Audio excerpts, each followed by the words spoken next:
As long as nag-enjoy ka sa work mo, sa ginagawa mo. It's not work. It's passion. Hindi pwedeng hindi ako magsipag, magtsaga kasi paano yung anak ko. Ang life siya sa amin, patience eh. Hindi ko kasi gusto, tsaka kung dinegosyo ko, gusto ko, maganda mag-list yung pera eh. Tsaka ito, maganda kita dito agad eh. Parang gusto lang nila, agad, successful agad.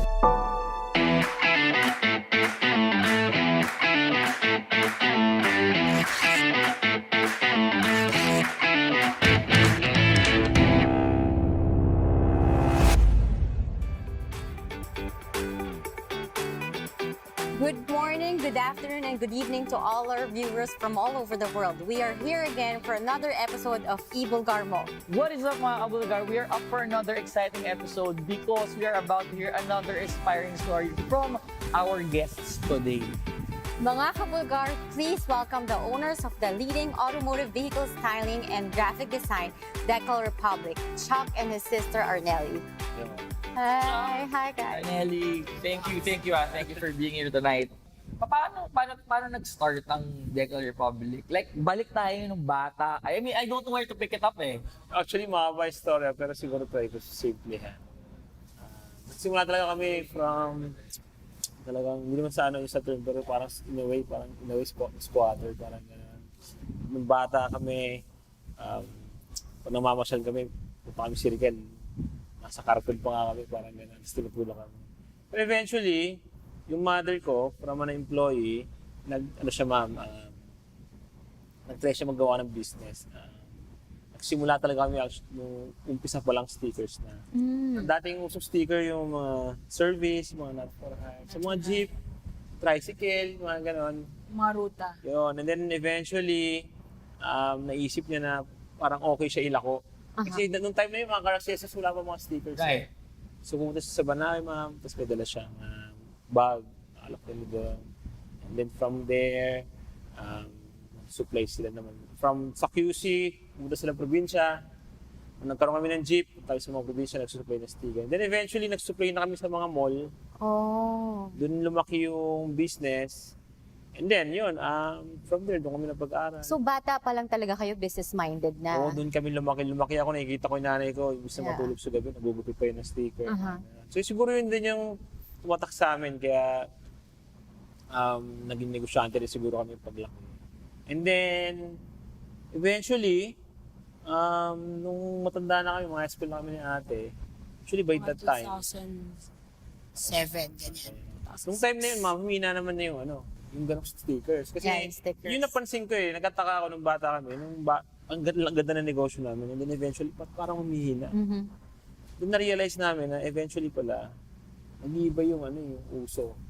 Yes. So nung by that time na high school na kami, actually nung ako nga, hindi na, after nung high school, nag-stop muna ako kasi medyo financially down yung business.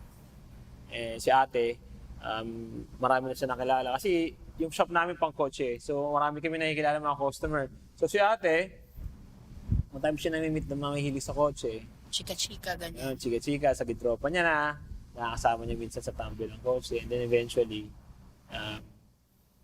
nag-organize siya ng mga car shows. Oh. And then from there, doon namin pinalitan na yung branding. Yung pangalan kasi Yung name.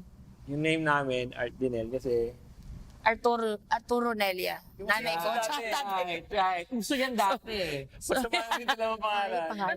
Balik ko lang ng Nagdidikit konti, no? Balik ko lang ng konti. So, you guys saw the struggles eh. When Yeah. your parents were starting, nakita nyo na naglalako, nakita nyo nagugupit ng gabi. And then you also saw, sabi mo kanina na nag-struggle for a time eh. Why did you guys, bakit pa rin nyo tinuloy? Pinursu pa rin nila eh. was it- Saka ang doon, silang dalawa pa. Nagkaroon sila ng, passion for it. Correct. Silang dalawa. Yung Magkakaupo. passion. Ba't ganun yung nangyayari? Bakit hindi siya naging reason for you guys not to stop? Kasi maganda, lumaki kami, isang bahay lang kami. Aha. And then, kung saan yung bahay namin, sa taas yung parang Production. gawa ng sticker, sa baba yung sticker. So parang, minsan okay din wala kang choice. Kasi pag tumigil ka, parang yung mga kapatid ko, ganyan. And then, siguro, lumaki kami, nakikita namin problema. Hindi ko makalimutan yung mga memories na yung mga coach kami dati na hatak. Aha. Minsan po, may mga naniningil sa mother ko, sa mga ganyan. Pero ang maganda sa kanila, pinakita namin sa kanila, actually hindi sila sasalita sa amin na, anak, medyo mahina na yung negosyo. Hindi nila sinasabi. Meron na siguro, sabi sa akin nung high school na ako, after 4th year, sabi na, Chuck, stop ka muna. Pag medyo nakaluwag-luwag na, try natin. Hindi ko narinig na, wala, mahina na tayo, wala na. So wala talagang happy. Parang you were trying to just, struggles yun eh. May mga tao din kasi. Ito medyo sa amin nangyari. Nung mga teenager na kami, mga late teenager, maaga kami mga nagkaanak na. So, ang ending, parang, May responsibility na. Malaki na. Sakit na rin nila. Kasi parang ganun kami sa bahay. Bata kami, ang laruan namin yung mga sticker. Parang nakikita namin ganun. So, siguro nung by that time, sabi namin, hindi pwedeng hindi ako magsipag, magtsaga kasi paano yung anak ko. Actually, yun yung sa akin. Fall back kasi. Sinasal ako, 18 years old. So, yung time na sobrang problemado yung business kasi hindi na uso yung talagang ginagawa namin eh. Silk screen kasi siya, mga... Tapos, ginawa ko, ang maganda naman, una si ate syempre napakilala niya na yung brand sa mga car shows. And then eventually, nung bata kasi ako talaga, mahilig ako sa kotse.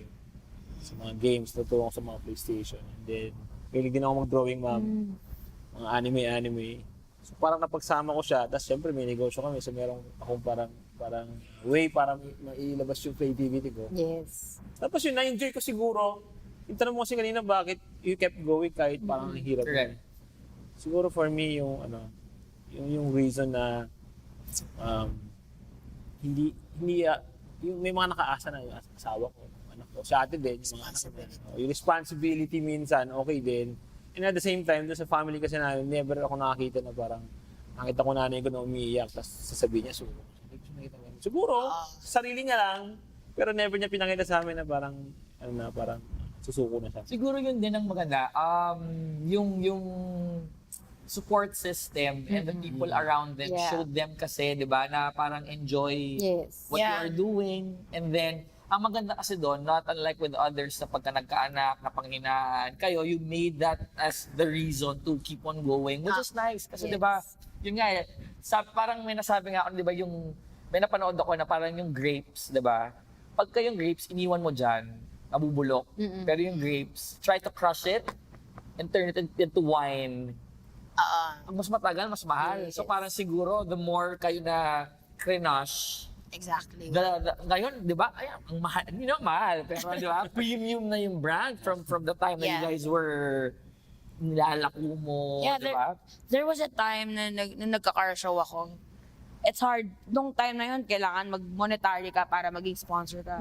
But at that time, yung mga stickers, ini-ex-deal ko lang sila. Just put our brand there, ganun. So, it started there na parang ganun. Tapos, and then eventually, siya, as a creative talaga, parang naging canvas niya kasi yung mga sasakyan.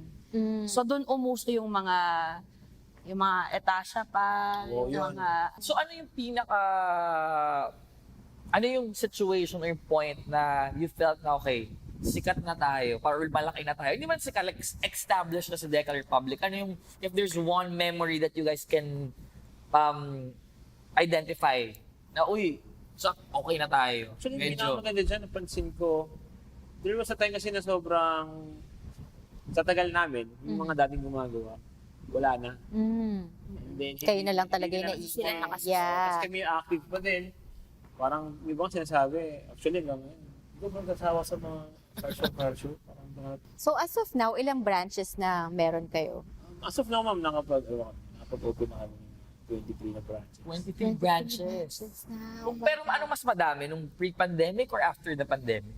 Actually, yun yung medyo na, bilib ako. Kasi prior pandemic, parang, mga 2018, 10, 12, and then nung pandemic, nag-stop lang konti. Pero eventually, yung iba, sa time na yun, medyo okay pa yung brand. Kita nila, pandemic, pero may mga customer pa rin sila. So naapektuhan ba kayo during pandemic? Like, kasi dami nagsara, ganyan. I think lahat naman, lalo na nung time na yun, siyempre, yung negosyo namin, more on, hindi siya need, want siya eh. Yeah. So, hindi siya essential. So, yung ginawa ko nun, nung una, sinabi ko sa mga kliyente, pero siyempre sarado kami 2 months. Buti ng time na yun, medyo nakapag-prepare. Marami nagturo sa akin na huwag pagkastos ko siya. Right. Yeah. Scaling. So, pandemic, 2 months yun. Bayad pa rin kami renta, mga tao, pero sweldo na. Actually, nung mga after 3 months, sabi ko, siguro, medyo hirap na. Tatry natin, dumiskarte, para tayo makagay. So, ginawa ko noon, una pa na mga kliyente namin is Red Cross. Ambulance, yung okay. medyo dumami yun, Okay, mga okay. ambulance. Kailangan lagyan ng, Yes. kasi hindi ka pwede mag-travel, diba? Nang Right, walang right. mga branding ng So, ambulance. you found an Yeah. Yes, Yes. during pandemic, Oo, pandemic. right? At Tapos, medyo sa Galing. diskarte. Meron kasi akong laser cutter sa acrylic, magawa kong trophy sa car. Pero sorry, sino nakaisip nun? Na top natin itong mga Oo. ambulance. Nakakatawa. Minsan, akala nila parang kami nag-isip. Minsan demand. And then from demand, you take notes ng mga doon mo siya i-ano. Dito. Doon ko mag-focus. Dati, kailangan yung table shield, di ba? mga acrylic. Explore nyo rin to. Yeah. Di ba mo kung Yung mga- posting, yung table shield. Sa mga po ba, yung sticker naman. Yung stickers ng elevator. Minsan talaga ganun eh. You really just have to Yeah. think and look around you kasi minsan yung hinahanap mo, nandyan lang talaga. Tama Yes. sabi ni Chuck, you really just have to observe and see, no, not just the demand in general, pero talaga kung ano yung you observe your environment. Kasi there can be gold Yeah. kung Yung- asan ka, where you are standing right now. Yung nung pandemic kasi, 'di ba bawal din na pumunta sa shop, ganyan. So yung maraming umu-order, nag-post kami online na yung mga social distancing stickers. So yun, hindi naman yun in Okay, contact. talagang sumabay sila. Oo, Galing. so yun. Di ba from naglalako to opening to a mall, if there's one lesson or learning that you want to share to our viewers na gusto mag-start ng business, ano yung pwede yung, especially yun nga, nakita yung struggle and it did stop you from, From exploring making your business grow. What would that lesson that you can share to our viewers? Ang layo siya sa amin, patience eh. Yung iba kasi gusto, tsaka pag dinegosyo ko, gusto ko, maganda mabilis yung pera eh. Tsaka ito, maganda kita dito agad eh. Parang gusto lagi nila, agad, successful agad. Parang, Yeah. alam mo, kami in some ways, 2 decades din naman bago napalaki siya. So, kailangan, when you start a business, dapat, gusto mo siya, sa tingin mo kahit 5 years, sakto lang yung kita mo, kaya mo siya i-sustain, kaya mo siya i-enjoy. Kasi, kung nagsimula ka agad ng business sa sinisip ko, paano mababawi yung puhunan, Yes. paano pag nalugi ako, yung iisip mo na agad yung mga pwedeng mangyari ng wala eh. Well, nung una yung mga bashing, naapektuhan kami. Minsan, hinahide namin gets yung to mga, you. yeah, but sa dulo, parang maiisip mo, it's part of it eh. Yeah. So minsan parang, pagka binash ka, okay, ibig sabihin, effective ka. Diba? So ibig sabihin, napansin ka. Yes. So I think, for me right now, yung mga bashing, hindi na namin masyadong as long as nag-enjoy ka sa work mo, sa ginagawa mo. It's not work. It's passion. And at the same time, yun yung bread and butter mo. And you don't get tired. Yeah, you don't get tired, especially pag interested ka. So, alam mo yun, pag hindi ka interested sa ginagawa mo, sometimes, di ba? So, we are blessed actually, na yung negosyo namin, we are enjoying it. Kasi, Dapat right, naman oo. talaga. Yeah. So, yun yung number one na, nag-e-enjoy ka sa ginagawa mo.